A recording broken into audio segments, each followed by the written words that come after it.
As we have already seen, the safe loading of the vehicle is a shared responsibility between the forklift truck operator and the driver of the vehicle.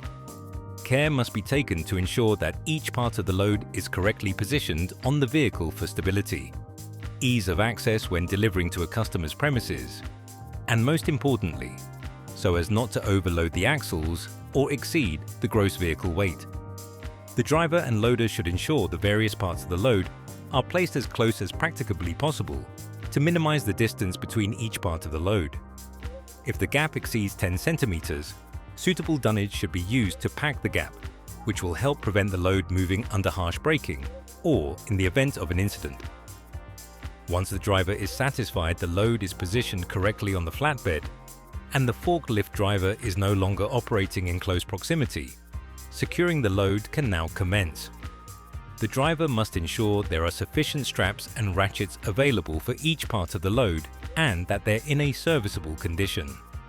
Additionally, the lashing points secured to the body of the vehicle should be undamaged and in a serviceable condition. Another useful piece of equipment that aids the securing process is the strapping pole, which can be used to thread the strap through the bulk bag handles or help the driver to feed the strap over the load without the need to climb on and off the vehicle or throw a strap over the load, potentially causing injury to people nearby. Bulk bags can move or settle in transit due to the nature of the loose aggregates contained in the bags.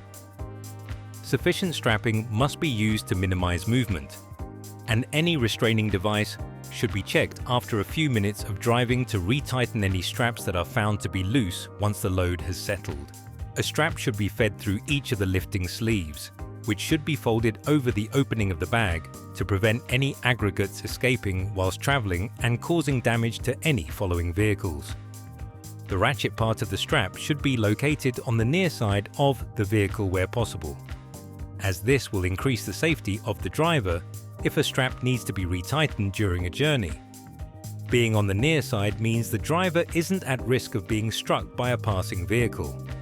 In addition, should the driver stumble or trip whilst retightening a strap, they won't fall into the path of other traffic.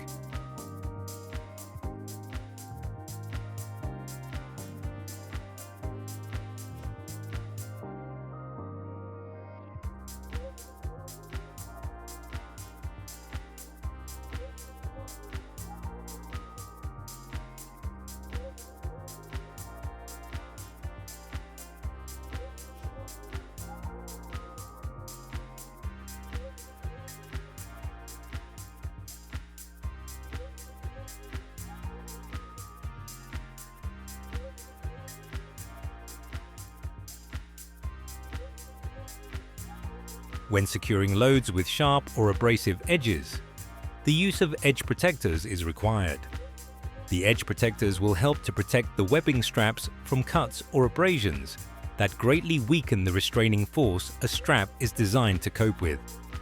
Carrying out a visual inspection of the straps before using them will highlight any damage and prevent a partial loss of load should the webbing snap during transit. Each element of a load must be strapped individually, so if stacking lengths of timber on top of pallets of bricks, for example, then the bricks must be secured first before then securing the timber with their own dedicated straps. As previously mentioned, the gaps between different parts of a load should be less than 10 centimeters and close to the headboard if the configuration allows. Where this is not possible, the driver can create a false bulkhead by crossing the straps around the front part of the load to prevent forward motion under braking.